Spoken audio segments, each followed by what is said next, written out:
Hello positive sols, আশা করছি আপনারা সবাই সুস্থ আছেন, ভালো আছেন।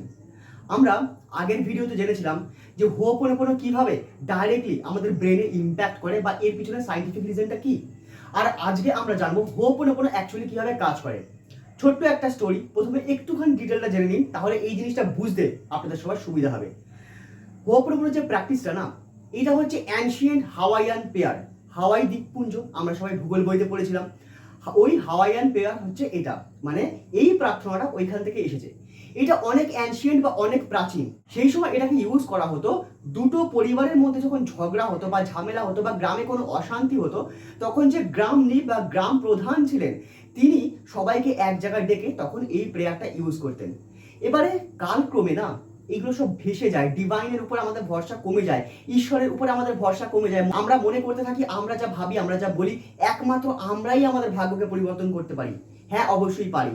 ম্যানিফেস্টেশনে সেটা রুলস আছে, আমাদের বেদে, আমাদের উপনিষদে তাই বলা আছে। কিন্তু একটা কথা জানুন, যখন ঈশ্বর ইন্টারফেয়ার করবে না আমাদের লাইফে, তখন সেই জিনিসটা এত আসানসে, এত আরামসে, এত সুন্দরভাবে আর এত ব্রডলি এত বেশি জিনিস আমরা পেয়ে যেতে পারি যেটা আমরা এখন ধারণা করতে পারছি না।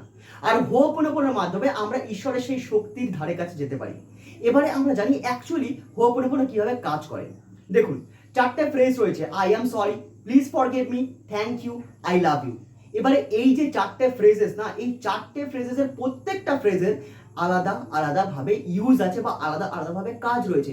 সেই কাজগুলো কি দেখুন, প্রথমে আসছে আই অ্যাম সরি।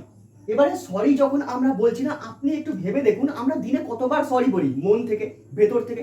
খুব কম। প্রায় আমরা বলতেই ভুলে গেছি সরি। সব সময় আমরা ভিকটিম কার্ড খেলি, অথবা আমরা সবসময় এটা এক্সপেক্ট করি অন্যরা বলে। ঠিক আছে, আপনি অন্যদেরকে বলতে পারছেন না, আমি অন্যদেরকে বলতে পারছি না, তাকে তো বলা যায়।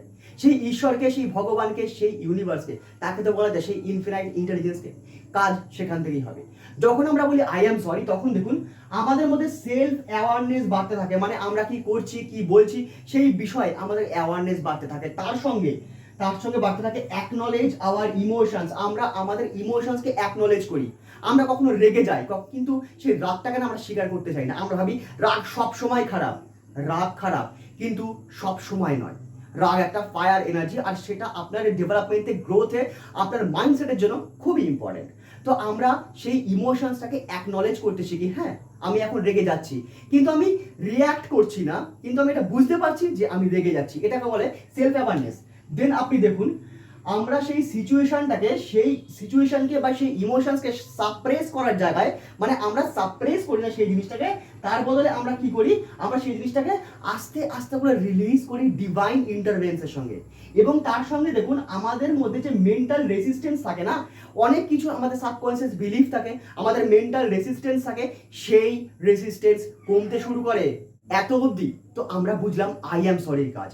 এইবারে আমরা জানবো প্লিজ ফরগিভ মি কিভাবে কাজ করে। এবার দেখুন, যখন আপনি বলছেন প্লিজ ফরগিভ মি, তখন কি হচ্ছে, আপনার মধ্যে যে গিল্ট আছে না, এই দেখুন, গিল্ট, শেম, রিসেন্টমেন্ট, এই তিনটের ভাইব্রেশন খুবই ডাউন, খুবই খারাপ ভাইব্রেশন। এই তিনটে জিনিস কমতে থাকে, মানে আপনার মধ্যে কোনো গিল্ট থাকবে না। আমি কেন এরকম করেছিলাম, আমি কেন এরকম বলেছিলাম, আমার খুব খারাপ লাগছে, এই জিনিসটা চলে যাবে। আপনার নিজের প্রতি অনেক সময় লজ্জা থাকে যে আমি এই কাজটা করতে পারি না, বাবারা অন্যরা কি ভাববে, এ বাবা আমি হয়তো ছোট, আমি হয়তো ওদের সমান নয়, এই যে শেমটা রয়েছে না, এইটা চলে যাবে। দেন রিসেন্টমেন্ট নামে না অ্যাকচুয়ালি রাগ নয়, রিসেন্টমেন্ট মানে হচ্ছে আপনার মনে কিছু অসন্তোষ থাকে, সেই অসন্তোষটা একেবারে কমে যায়। তো এবারে আমরা আলোচনা করব ইউনিভার্সের টপ দুটো ভাইব্রেশনাল এনার্জি নিয়ে, আর সেটা হলো থ্যাংক ইউ আর আই লাভ ইউ।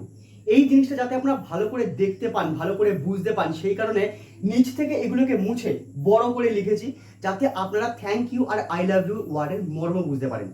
একটা জিনিস বুঝুন, ডক্টর মাসারু ইমোটো, যিনি জাপানিজ একজন সায়েন্টিস্ট, তিনি বলেছেন এই ইউনিভার্স যে তৈরি হয়েছে তার পিছনে দুটো ইম্পর্টেন্ট পাওয়ার রয়েছে, আর সেটা হলো গ্র্যাটিটিউড আর হলো লাভ। তিনি একটি বই লিখেছেন, বইটার নাম হলো the hidden message of water. যদি আপনি ওটা পড়েন, আপনি বুঝতে পারবেন এই দুটো ওয়ার্ডের কতটা ক্ষমতা। আসুন আমরা জানি এবারে হোপোনোপোনোতে এই দুটো ওয়ার্ড কিভাবে কাজ করে। প্রথমে আমরা আলোচনা করব থ্যাংক ইউ নিয়ে। যখন আপনি থ্যাংক ইউ বলেন হোপোনোপোনোতে, তখন কি হয়, যখন আমরা থ্যাংক ইউ বলি না, তখন সবার প্রথমে আমাদের অ্যাক্টিভেট হয় গ্র্যাটিটিউড এনার্জি, যেটা খুবই পাওয়ারফুল এবং হাই ভাইব্রেশন। আর এর সঙ্গেও আরও কাজ হয় পজিটিভ ইমোশনাল যে রিওয়ার্ড থাকে সেই রিওয়ার্ড আমরা পেতে থাকি। এছাড়াও যখন আপনি কোনো গিফট পান, কোনো কিছু নতুন জিনিস পান, কোনো রিওয়ার্ড কিছু পান, তখন সেই রিওয়ার্ডের যে প্রসেসিং যে কেমিক্যাল হয় না, সেটাও আমাদের মধ্যে অ্যাক্টিভেট হতে শুরু করে। এই থ্যাংক ইউ এর পাওয়ার এতটা, এই গ্র্যাটিটিউডের পাওয়ার এতটা। এবারে আপনি দেখুন এর সঙ্গে আরও জিনিস হয়, সেটা হলো your attention from problem to appreciation. মানে আপনার কাছে যে প্রবলেম আছে সেই প্রবলেমটা তো সবসময় আমাদেরকে গ্রো করতে আসে, কিন্তু আমরা সেই জিনিসটা বুঝতে পারি না। তো আমাদের অ্যাটেনশন শুধুমাত্র প্রবলেমে থাকে, তার ফলে প্রবলেমটা বাড়তে থাকে। যখনই আমরা হোপোনোপোনো ইউজ করি তখন সেই প্রবলেমের থেকে অ্যাটেনশনটা আমাদের চলে যায় সলিউশনের দিকে এবং গ্র্যাটিটিউডের দিকে। তার ফলে সেই প্রবলেমটা খুবই সহজে সলভ হয়ে যায় এবং আমরা অ্যাপ্রিসিয়েট করতে থাকি এই ইউনিভার্সে যা আছে এবং ঈশ্বর আমাদের যা যা জিনিস দিয়েছে সেই সব কিছুকে আমরা অ্যাপ্রিসিয়েট করতে থাকি। এতটা ইম্পর্টেন্স হলো শুধুমাত্র গ্র্যাটিটিউডের। ওকে, এরপরে আমরা আসছি the word I love you.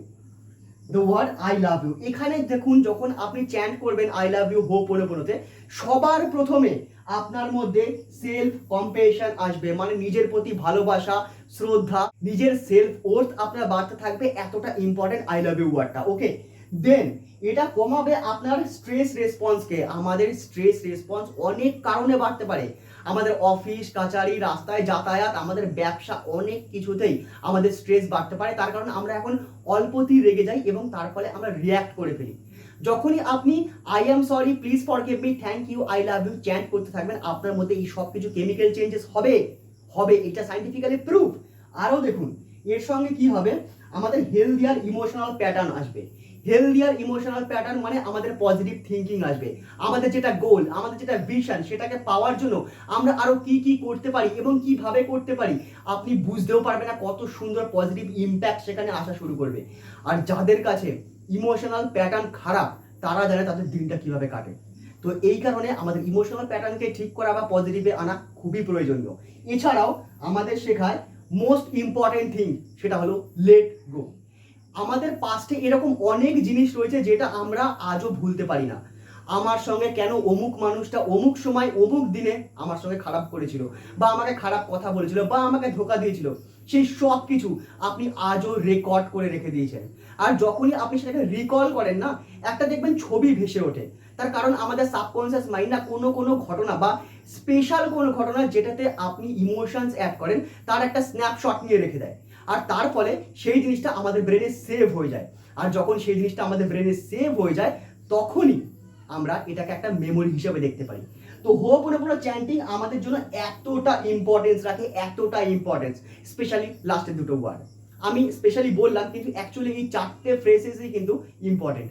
তো আশা করছি আপনারা হোপোনোপোনো পিছনে সায়েন্স এবং এই হোপোনোপোনো কিভাবে কাজ করে সেই বিষয়টাও আপনারা বুঝতে পেরেছেন। থ্যাংক ইউ ভেরি মাচ আজকের ভিডিওটা সম্পূর্ণ দেখার জন্য। দেখা হচ্ছে আবার পরের ভিডিওতে। Thank you.